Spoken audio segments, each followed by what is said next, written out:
সদ্ব্রাহ্মণ যার কোনো কামনা নাই, সে হাড়ির বাড়ির সিধে নিতে পারে যদৃচ্ছা লাভ। সে চায় না কিন্তু আপনি আসে।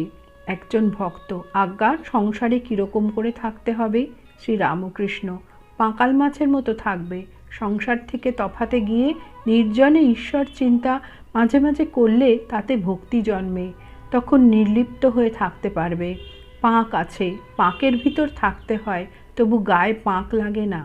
সে লোক অনাসক্ত হয়ে সংসারে থাকে।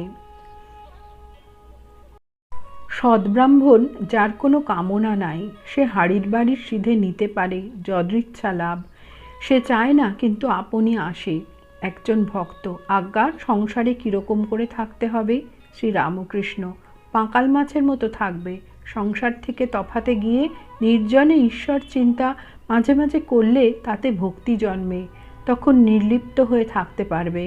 পাঁক আছে, পাঁকের ভিতর থাকতে হয়, তবু গায়ে পাঁক লাগে না। সে লোক অনাসক্ত হয়ে সংসারে থাকে। জয় ঠাকুর।